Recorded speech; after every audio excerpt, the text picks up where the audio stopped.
looks back on an ecstasy revolution in the chemical generation, a frank and sometimes disturbing account of the impact of ecstasy and club culture on British life. The programme contains strong language.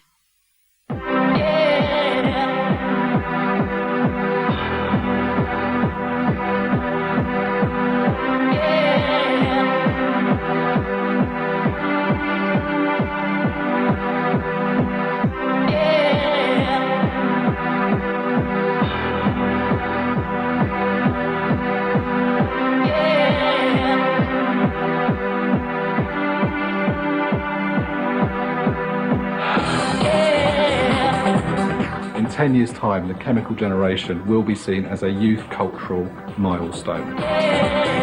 It brought out a generation much better than the bloody lot who came out of the 80s.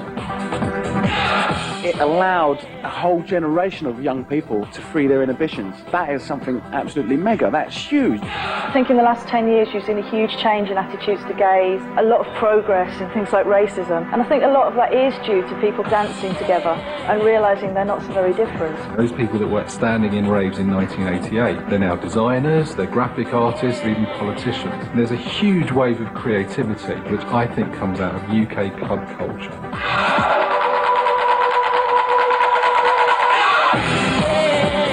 The greatest significance of acid house culture is it's representative of Britain as being the non-stiff upper lip generation. British people actually having a reputation as being the maddest rather than being the most boring, tame and conservative, because we're not. We have it large.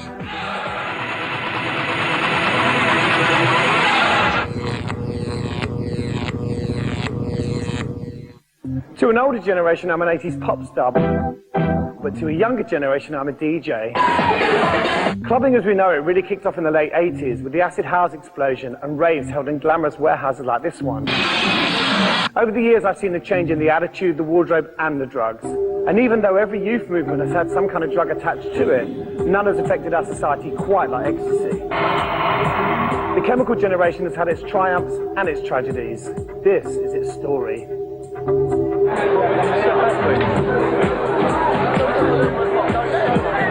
What goes around comes around. The scene today reminds me of the early 80s, when every club had an elitist door policy. Here at Lipton Covent Garden this evening, I come as your favourite blonde knight.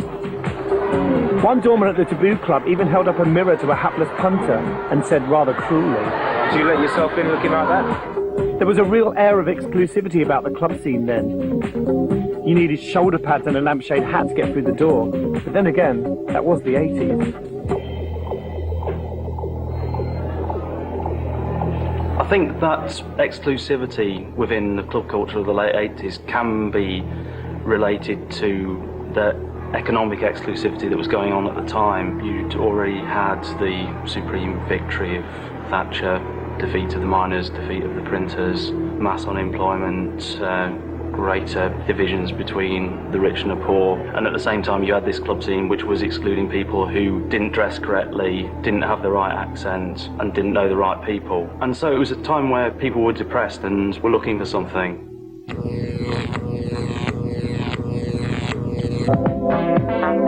The tiny Balearic island of Ibiza had been a popular package holiday resort with Britain since the 60s.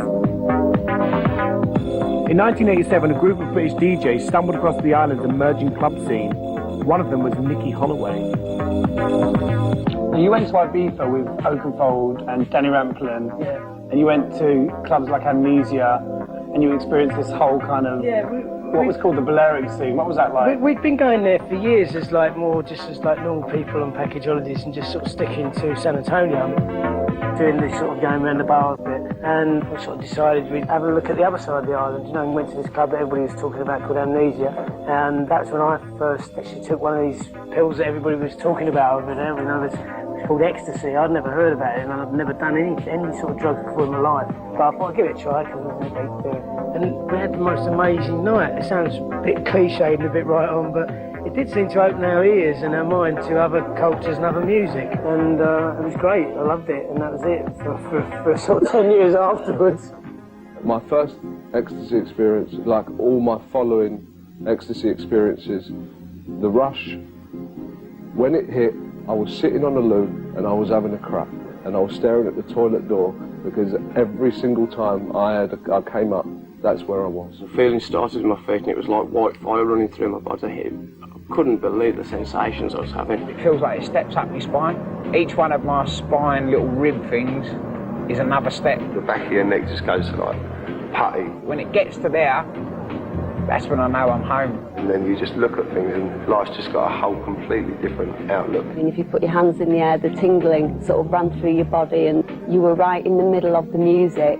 My inhibitions were kind of going haywire. This tacky disco in South East London became the greatest party in the world.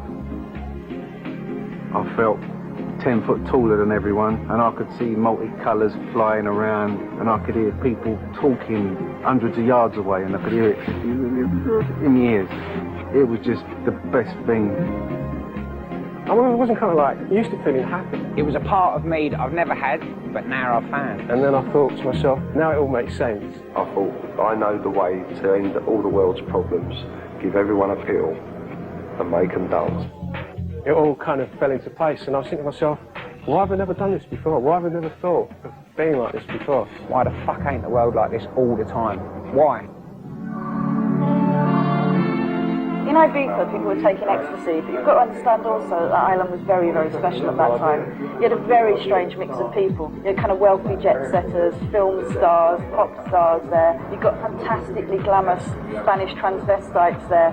You've got kind of like the weirdest people from all of their respective countries, all in a club together. An open air club that was open all night, and you were dancing and the sun would come up over you. So there was all of that as well as drugs. It wasn't just a drug thing. If you could go back to that first trip to Ibiza, could you have ever imagined, you know, that 16 years later you'd be involved in such a huge scene? On the way to on that trip, no. On the way back from it, yeah, because it was pretty obvious, I think, to all of us that we'd fallen on something that was going to change our lives. And you wanted to bring that vibe back to... Absolutely. I mean, it was hard to forget it. If you have something nice, it's natural instinct to want to recreate it whenever you can.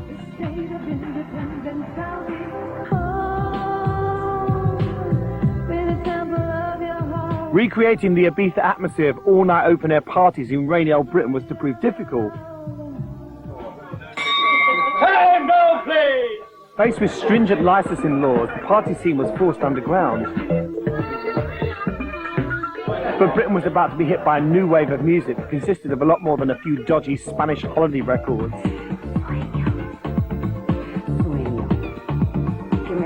This is Roundhouse Recording Studios, and I'm looking for Mr. Denny Rampling. Those returning Balearic evangelist DJs brought back with them a whole new way of putting together music, lighting, DJing, and drugs.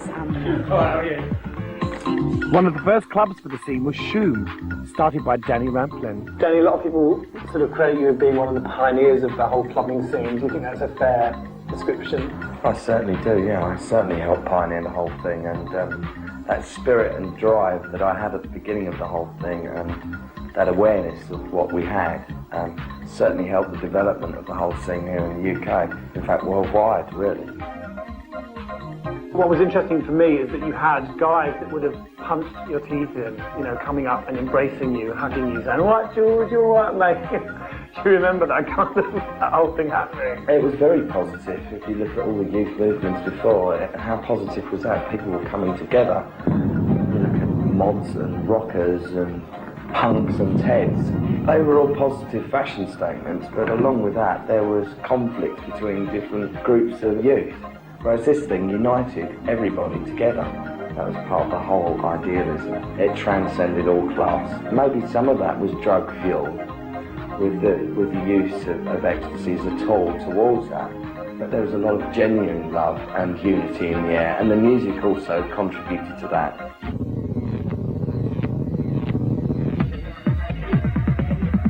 Ecstasy had reached British shores and was finding its way into many big city clubs, including Manchester's very first super club, the Hacienda. From being a great club, suddenly became a life-changing experience. And that's really when the ecstasy had started kicking in. The kind of birth or explosion of ecstasy in Manchester was really, really quick. It was almost like a Mexican wave. It was that quick, you know, over maybe a week or 2 weeks. people at this end had started going mad, and then it just crept, and then after a couple of weeks, the whole place was just hanging from the rafters. It was madness. People would be dancing everywhere. You know, they'd be dancing on the stairs, in the cloakroom queue, in the toilet queue, you know, the whole building. It was just shaking. It was fantastic.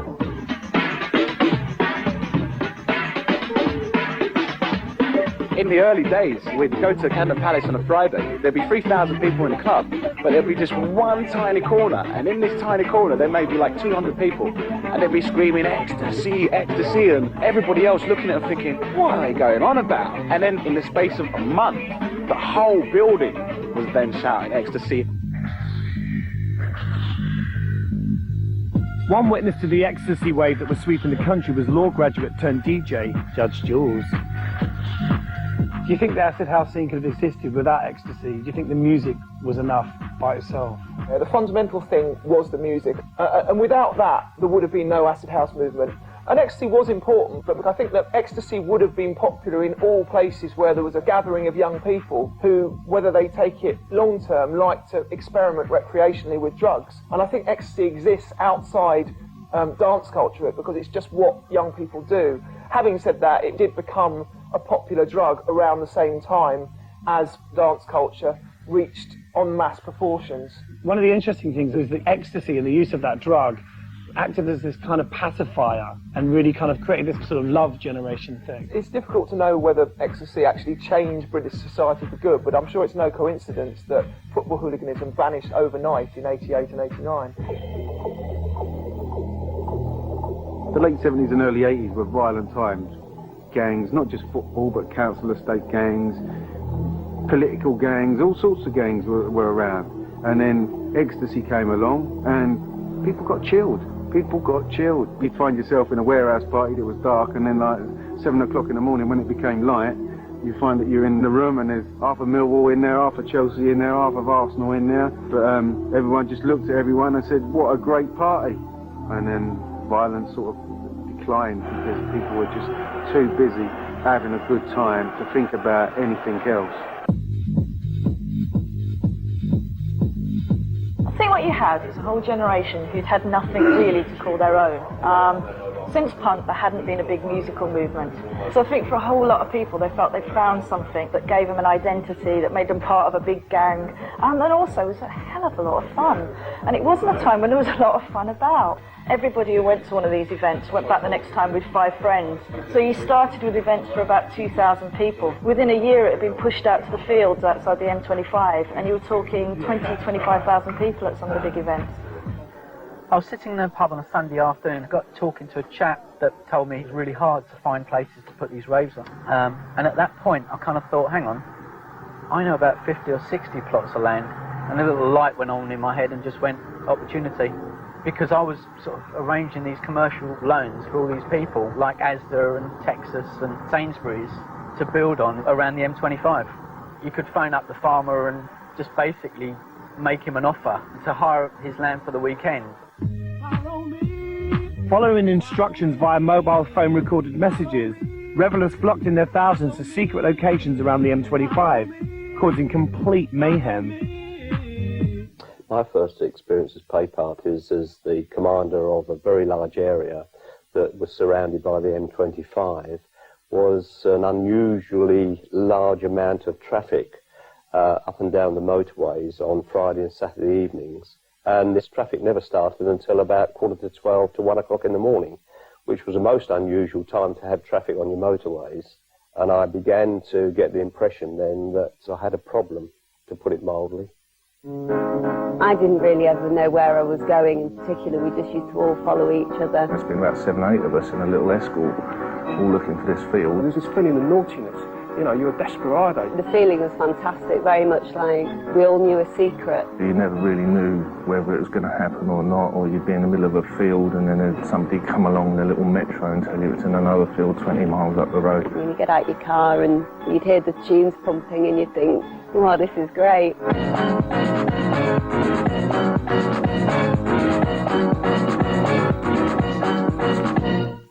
I think forbidden fruit often tastes sweeter, and I think people embrace this pirate identity of the illegal raves with great fervour. There's nothing more exciting than outwitting a big battalion of police and letting rippers party afterwards.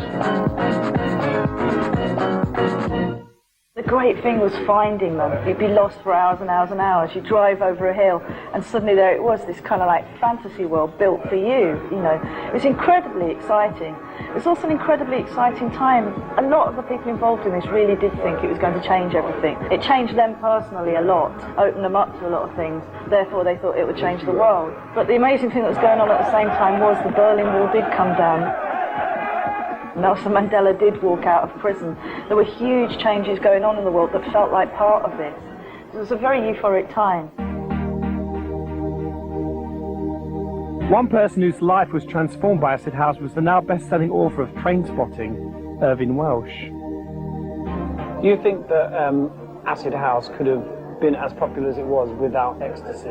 I don't think it probably would have existed in any mainstream form without ecstasy. I don't think the music would have made any sense without it. I mean, it's like kind of sort of pub culture without alcohol. You know, just the two just went together. I mean, nobody would have stood in the field in the freezing cold in Scotland in the late 80s. You know, unless they had something inside them. You know, they're not going to dance in a cold field all night long. You know, it just wouldn't have made any sense. And do you think that, I mean, ecstasy worked so well because it looked like a sort of headache pill? You know, it just looked like a very sort of nice chemical. Nice and very easy to take, you know.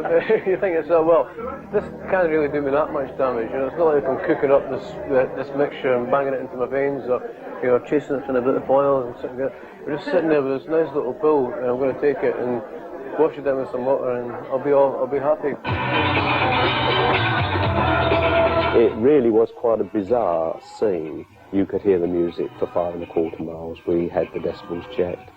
And I thought I'd had a funfair set up on me that I hadn't any local knowledge of.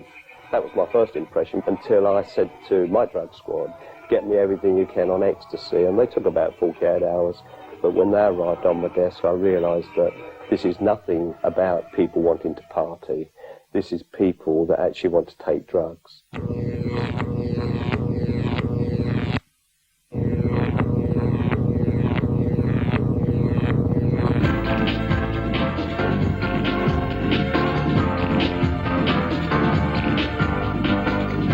As more and more people joined the party, you didn't have to be the brightest of journalists to realise the potential for a story. When you had this initial coverage, it was mildly positive, and it's seen as another sort of tame and rather silly youth cult. Smiley t-shirts for sale. In the clothing department, we've got Acid House smiley face t-shirts.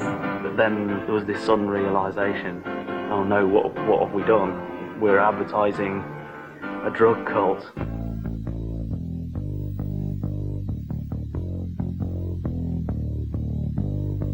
Immediately they pulled these t-shirts off sale and started running these heavy-duty editorials about the evils of pushers targeting our pop kids.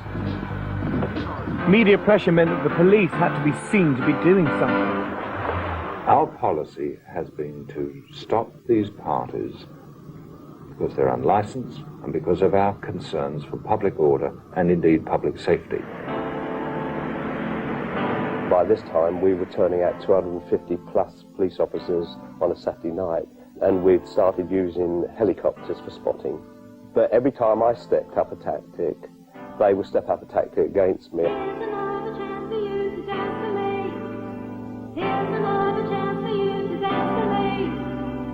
My boyfriend at the time was a printer, getting to print off a load of, moody flyers like, drugs tonight, with a big smiley face, South London, all meet in Croydon or whatever. And then we get one of our friends' mums to go into the police station and say, oh, I found this in my son's bedroom, I think it's for an illegal rave. So the Acid Squad and Kent Atherton all go down to South London. Meanwhile, we're going up the M1 on our way to Buckinghamshire. We then started to do what Sunrise did. We got our own radio station, and we started to relay messages, sending people all over the place. Again, it went wrong. We sent them to Colchester one night where they smashed 2 garages up on the way and looted them completely. Police and local authorities have clashed with partygoers over noise and traffic nuisance, sustaining injuries and making many arrests. At a certain point, you had this kind of really heavy sort of police involvement because, there was stuff in all the tabloids and there was a huge reaction. Do you remember at what point that kind of all changed and became really kind of a huge thing. At the time, the whole issue of pay parties was a much more grey area legally. Subsequently, there were a number of, I would call them draconian bits of legislation brought in to counteract pay parties. But because it was a grey area, the bigger promoters realised that the thing to do was to have an on-site lawyer. So you'd have these kind of heated debates about the legality of these events between the on-site lawyer and a very senior policeman.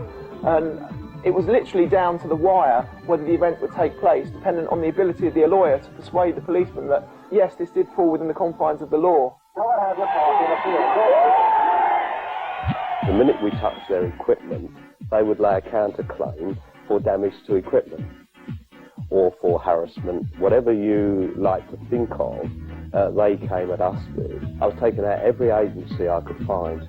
And of course, these organisers feared the Batman more than they feared us, to be honest with you. There's no doubt that the powers weren't good enough for the police really to do the job effectively. Well, it was a game of cat and mouse, and we always won. Sorry, Ken Tappington, but we got you. I can't go along with the fact that they won. I'll be prepared to call it nearly a draw, but I think we won because we stopped it all in 18 months. All right, we drove it underground, and we drove it to warehouses, and the violence increased, the problems increased. In 1990, the government introduced a law which made it illegal to hold raves in fields around the M25 without a proper licence. But the promoters would not give up. Many returned to the cities to find alternative locations. The innovation that was made here was to start using unconventional premises, like abandoned buildings, these sort of relics of Thatcher's destruction of the British manufacturing industry were taken up by a new generation who gave them new meaning. Genesis was just basically about doing different events in different locations.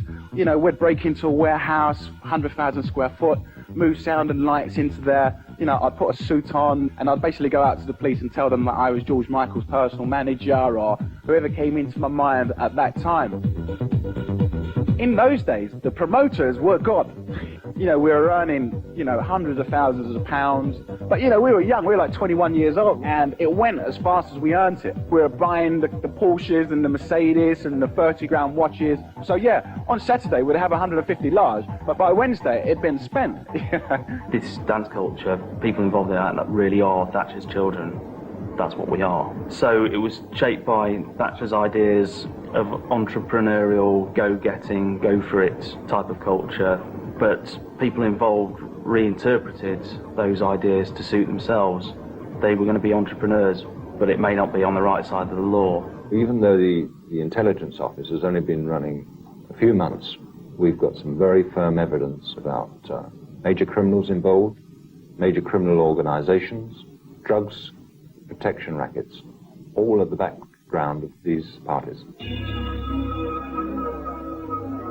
I think the thing about drugs is, as well as ecstasy being very enjoyable, it's also illegal. And one of the things about the huge rise in the number of drugs consumed in this country over that period is there's also been enormous amounts of money put into the hands of really deeply unpleasant people. To me, drugs were an easy way out. They were such an easy way out of a bad situation. The bad situation was there was nothing. No one was offering me a job. No one's offering me love. No one's offering me nothing. If you answer the phone and you get 50 quid, ain't that a good phone call? That is a fucking brilliant phone call. Getting 50 quid for going, hello? Yeah, right, I'll see you in 10 minutes. To me, that is a way of life, which is brilliant.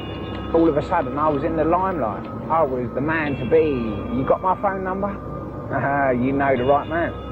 The hello mate, where you from, you know, all that, the matey bit that started to go with the rougher element of it, so to speak. I mean, you know, there was obviously a lot of money to be made in the mass selling of ecstasies that brought in elements of people that you used to go clubbing to get away from. And you were going to these venues and there were like security guards with like guns and Rottweilers, and it wasn't that happy, loved up vibe all of a sudden, it was a heavy vibe.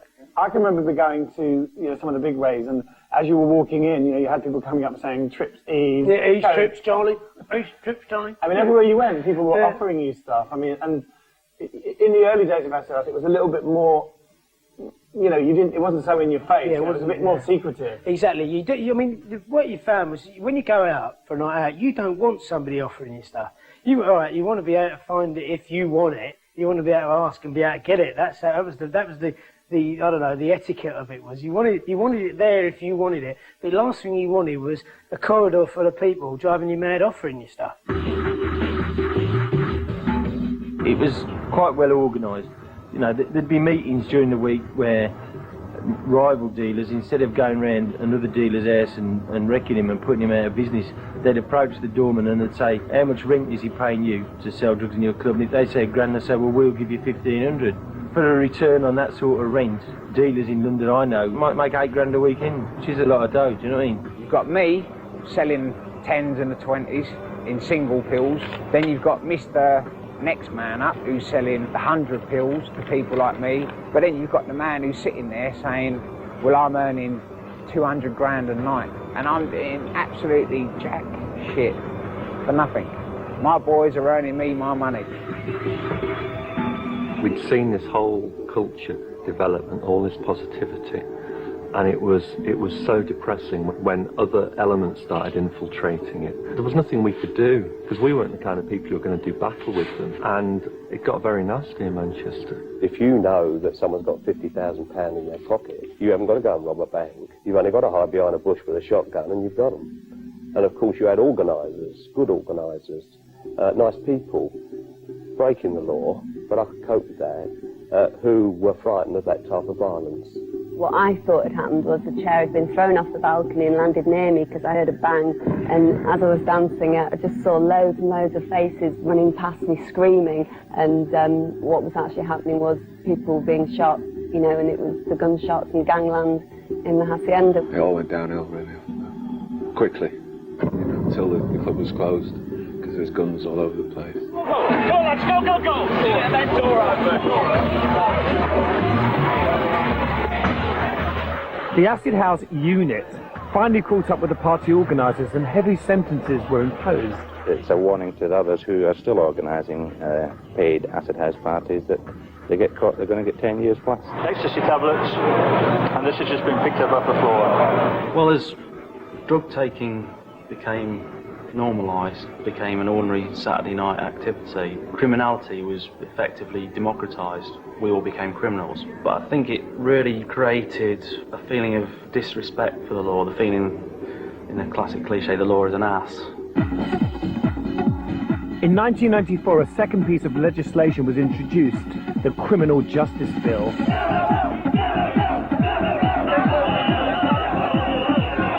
Acid House ravers were being lumped together with hunt saboteurs, You want another go? squatters and New Age travellers, as the government tried to deal with all the undesirables at the same time. The result was the first opposition culture since the anti-nuclear demonstrations of the early 80s.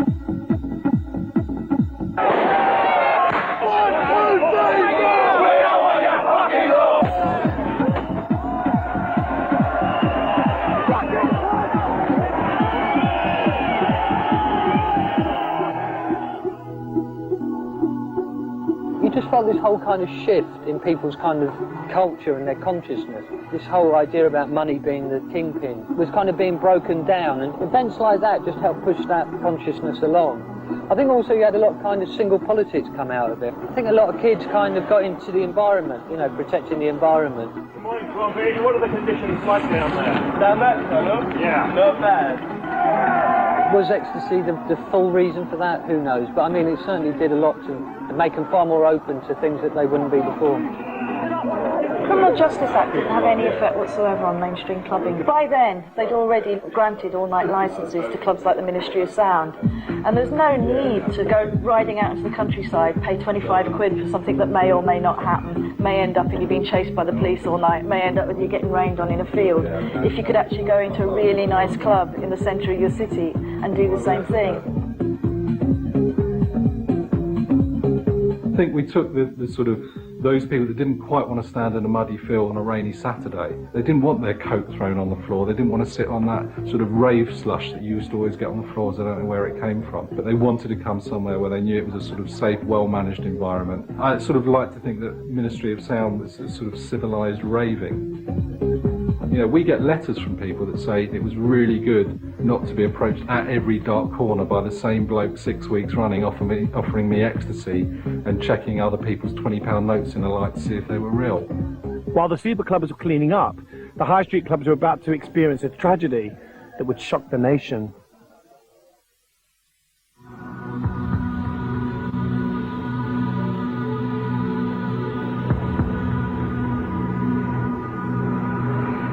I was the head doorman at Brackhouse in Basildon, and a girl called Leah Betts used to come in the club, and through a network of friends she'd been supplied ecstasy from our club for her 18th birthday party. An Essex teenager is in a coma after taking it. Leah Betts from Latchington near Malden collapsed at her 18th birthday party. After she'd taken the pill, she collapsed. She was in a coma. The parents were sitting by the bedside.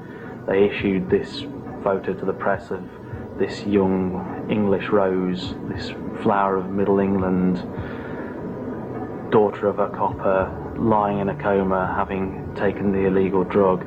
And that hysteria really mounted over that week. What's going to happen to her? Are they going to switch the life support off? It was as if the police, newspaper editors, the public had suddenly discovered this invisible world. What they thought was weird, freaky druggies was actually their own kids. I think the effect her death had was that every parent in the country thought, God, that could have been my child. And I think for the first time, kind of Middle England, mainstream Britain, realised kind of like how widely these drugs were consumed. And I think one of the things about the kind of unfolding story of Leah was, like, you remembered seeing her dad go, we will get this evil pusher. I've got love for my daughter. I've got anger for the people with the drugs. And I hate this bastard that supplied them. And the pushers turned out not to be evil at all, but a chain of her best friends, none of whom were making money, just passing pills along as favours, which is actually what drug dealers are in this country on the lower level. It's all friends helping out friends, and we would achieve nothing by putting these people in prison for 10 years. And I think that was the first time kind of mainstream Britain understood that. To me, it was the strongest case for kind of putting drugs into a legal framework so that people had some quality control, they knew what they were taking. If you're buying alcohol, you want to go to an off licence to buy it, you wouldn't want somebody distilling it in their garden shed. And this is what you've got with the drugs culture. Because it's illegal, it's underground, you don't know where it's coming from. I mean, do you think drugs should be legalised? I think there's a strong case now for putting them in a completely different legal framework and making sure that people have got safe drugs, because you're not going to stop people taking them now. It's in the culture, it's ingrained in there. So I think that's got to be accepted. Everyone's shit scared of selling that pill that kills someone. But at the end of the day, if you're willing to hand over a tenner, to give me a tenner for something that you're willing to take yourself, sorry, sod's law, isn't it? It is an occupational hazard. If you take that, if you're willing to buy it, you're willing to eat it. If you ain't willing to eat it, don't buy it. The thing about the Leah Betts, it was a tragedy, but I don't really think it had that much effect on how much ecstasy people took. In fact, I think more people take ecstasy now than they did in 1988. I would say probably 100 times more. It's become the currency of clubland. Witness to the changing face of clubland is another 80s pop star turned DJ, superstar DJ in fact, Jeremy Healy. In terms of kind of like the whole drug culture thing, every weekend there are kids dancing their heads off, popping E's, not worried no matter how much bad press they read, no matter how many scares there are, going out and just going for it and really enjoying themselves. And do you think sort of drug use is much more widespread now than it was, say, 15 years ago? Yeah, it's much more commonplace, and that's just the way it is, and I don't think there's anything anyone can do to change that. I just think that it is a part of everyday life and has been demonised and needs to be dealt with, in an adult way. It's a bit like sex. You can't sort of push it underneath the carpet and pretend that it doesn't go on. And to be honest with you, the number of people who've died from it and the column inches surrounding it do not equate. You know, like I know literally 20 people who've died from lung cancer from cigarettes. So I find it offensive to say that ecstasy is dangerous when they sell cigarettes around the corner, you know. If I were to look back over the last 11 years since the alleged craze was really in its development stages to what it is today, I wonder really whether the amount of time, resources, money that has been ploughed into this has been all worth it. I know there have been deaths. One death is one too many, but I don't think there's been more deaths through Class A drugs than there has through some of the other things that we are encountering in our day's life today.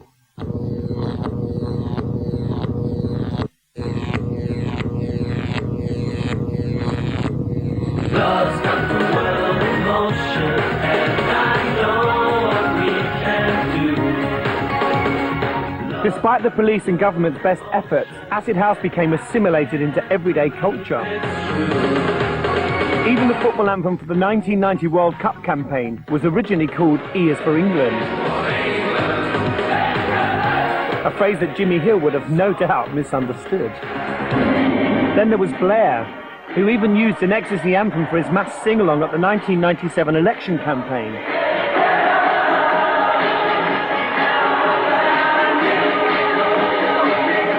Something that could never have been imagined 10 years before. In 1988, Radio 1 wasn't playing dance music. In fact, Radio 1 hated the records, you know. Peter Powell said it was mass zombiedom. That's how much Radio 1 understood acid house. So it's amazing how big it's got. Pop up the volume. Pop up the volume. Without a shadow of a doubt, the big breakthrough came in 1987, when a couple of DJs got together before the days of samplers and mixed together 500 records to make the classic #1 hit, Pump Up the Volume. Pump up the volume, pump up the volume, pump up the volume, dance, dance. DJ, looking back, do you see how significant Pump Up the Volume was? It was significant to me as a radio thing, you know. On the radio, there wasn't a lot of dance music being played apart from the Pirates, but suddenly Radio 1 took it on. You know, then DJs were obviously going in the studio and starting to make their own records too. And that record, in a sense, kind of started a whole new trend, because suddenly maybe you were responsible for kind of making DJs a little bit more important. Well, in a way, yeah. I mean, it opened the door. Pop stars were suddenly replaced and DJs became the new attraction, earning outrageous amounts of money. Paul Oakenfold was rumoured to earn a six-figure sum for playing on New Year's Eve. Not a bad night's work for playing other people's records.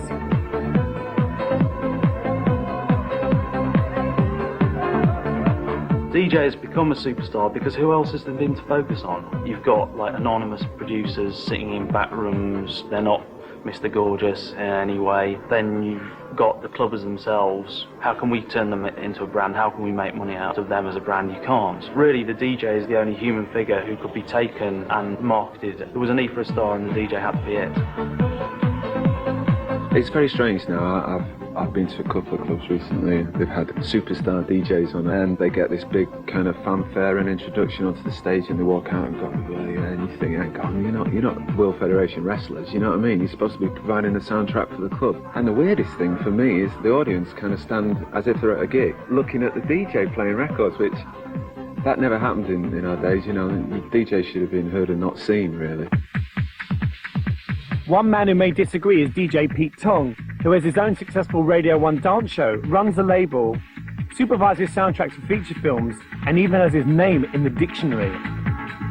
Before sort of Acid House, you know, the DJ was just some bloke in the corner that, you know, played records. Oh, totally. We were the failures because, you know, everybody I know that wanted to start DJing at that time actually really wanted to be a musician, you know. I wanted to be a drummer. I was such a terrible drummer. I decided to play someone else's records. It made a better noise. So no one knew, obviously, where it was going to end up or what it was going to be like today. But I did it because I couldn't dance. It's the only way to pull birds. I mean, one of the sort of legacies, I suppose, of this generation is that we've been able to do something that most of our parents would never have had a chance to do. Yeah. I mean, this whole self-employment thing. Definitely. No, it's exciting times. And that's why, you know, I think being a DJ is figuring on more people's, you know, job applications or, you know, job desires. And it's, it is, you know, I've read it somewhere, you know, more turntables are sold than Fender Stratocasters. One guitar to 9 pairs of Turntables, decks being yeah, it's sold. amazing, amazing. A lot of the people I've spoken to, especially some of the older DJs, have said that, you know, they're quite happy to be behind the decks, Yeah. but they couldn't see themselves kind of jumping up and down. Yeah. And there has been this move into this whole kind of bar culture. Yeah. And, you know, people are using cocaine more than they were 10 years ago. Do you think this is just a case of people getting old and wanting to be more sophisticated? Probably some of it's designed by the desire of some of the club runners not to want to give up, you know. I mean, it's almost like, well, we don't want to stop going out and we still want to be with you guys, but we're just going to be around the corner here with our, you know, The designer double suits, vodka and tonic. So it's like, it's, you know, some of it's driven by, yeah, I suppose it's like wanting to keep involved. And in the corner there is the DJ still. I think there's lots of people who sort of grew up in clubs, who moved on, who wanted something a bit more sophisticated, somewhere where they could sit and have a meal and a drink with their mates. Weren't particularly concerned with getting sweaty anymore, but they wanted the same kind of really nice surroundings, hence the rise of the designer bar. The point is, for all of the anti-E propaganda, most people quite simply grow out of it. It's not perceived by the first generation of clubbers as being necessarily cool anymore. We all know what it's like to see a teenager going through their rites of passage, drunk for the first time in a pub, puking up, being silly. We look at it and we think, well, that's a little bit immature, that's a bit naff, that's a bit uncool. And it's become the same with people taking pills. If you see someone gurning at you and going, oh, how many you had? What's your name again? After it just becomes tiresome. You just think, oh, I'm not too, you know, it reminds you of your own initial uncool behaviour. Lisa Lau has been around since the early days of Ibiza and was one of the first successful female house DJs. And over the last 5 years, there's been this real return to kind of bar culture. Yeah. Do you think it's our kind of generation kind of growing up and wanting to be a bit more sophisticated? Yeah, basically, I do. I think that we're all 10 years older. We want to go somewhere that's a little bit more intimate and we want to start mixing with people our own age. I think there's nothing like adult conversation and not what did you have tonight and, you know, your music's wicked. So, you know, I think that it is, yeah, definitely a case of us moving on. And also there's been a kind of return to sort of cocaine use. Because I think a lot of people see cocaine as a more sophisticated drug and it's a more grown-up drug. Do you think that's true? I think that it's definitely something that people think. It's almost like stereotypical, do you know what I mean? Well, I go to these places now and drive this car, so I've got to be spending £50 a night on my drug. Cocaine is such a major player in nightlife. I'd say probably more than ease at the moment. You know, it's everywhere.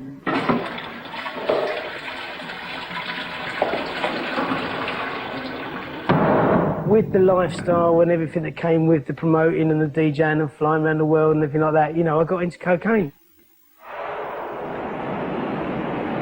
It started very much as like having the odd line of someone else's, and then it was getting half a gram to share with a mate, and then it was like a gram at the weekends, then it was one every night I went out, and then I was out every night, so it's every night.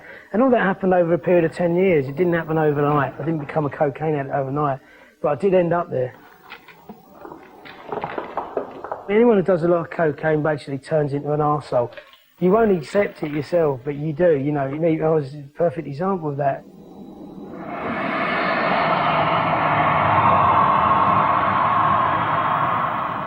But do you think that's a kind of a natural consequence of the whole acid house movement? I don't think. You don't think one thing led to another? I think, well, all that chain of events thing, you know, that one thing leads to another, you know, that's like saying if you have a beer, you're going to have that, you know. I never smoked spliff, I never done crack, never done heroin, but I was big time cocaine addict and, you know, loved my pills, but so I never tried the others and never really wanted to, so I can't justify that in my own head as being... But do you think that sort of things like ecstasy and cocaine are considered kind of clean drugs? Yeah, cocaine and ecstasy are socially acceptable.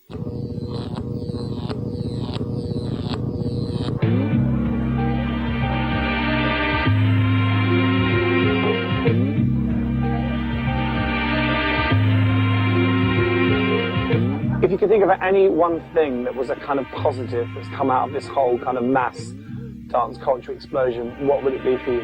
I would, You know, although we took it, you know, we took the music initially from Chicago and New York, and we took huge influences from Ibiza in terms of mixing up the music. I think Britain's got something to be really proud of, or the UK, in that what we've been doing here for the last 10 to 15 years, everyone wants to mimic. It's really put youth culture to the fore. I mean, we're far more internationally famous than the Americans for youth culture now. If we hadn't done what we did at the end of the 1980s, British pop music would have died. The whole scene, all the clubs, everything would have gone. Those kids that were giving out flyers at the beginning of the 90s are now, they're owning the building, and I think that's a really great conclusion at the end of the millennium. I think it made a lot of people feel better about themselves and about each other, and it energised a lot of people and made them do positive things. It gave an awful lot of people who didn't have much of a chance of doing something opportunities. Lots and lots of little businesses grew up around the club scene. People opening record shops, printing T-shirts. If you want to buy a record, buy one called Definitely Maybe by Oasis, because that came out of that culture.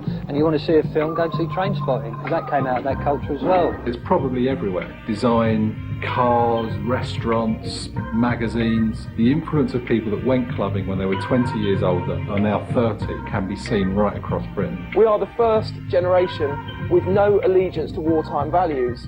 You know, it's when you look back on Paith News and you see these sort of images of British people as being very conservative with small c and stiff upper lipped.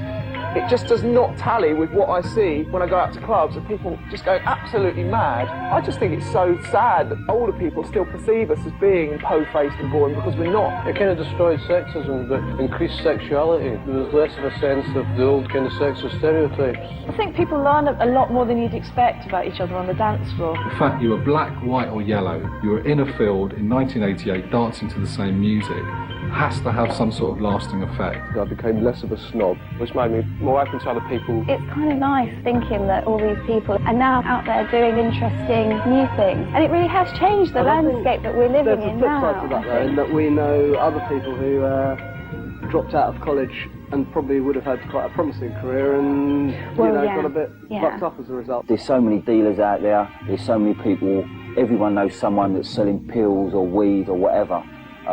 And you just like ringing up for a pizza. If you could think of any one thing that was a negative that's come out of this, what would it be? People dying. That was obviously never meant to happen. It had a lot of martyrs that it shouldn't have had. Talking about people like Leah Betts, it's horrible that people died when they shouldn't have died. People have been taking E for 10, 15 years, but they still don't know really what it does to you. So that's the thing that is a little bit daunting. People don't really go out during the week anymore because they don't trust themselves. It's a bit like a lot of people can't go out without using drugs anymore.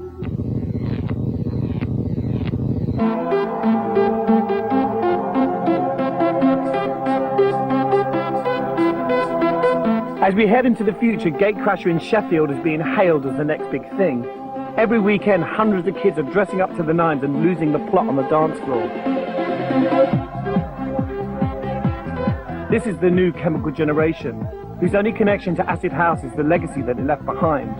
And even though some skeptics say that Clubland is over, one visit to this place would certainly prove otherwise.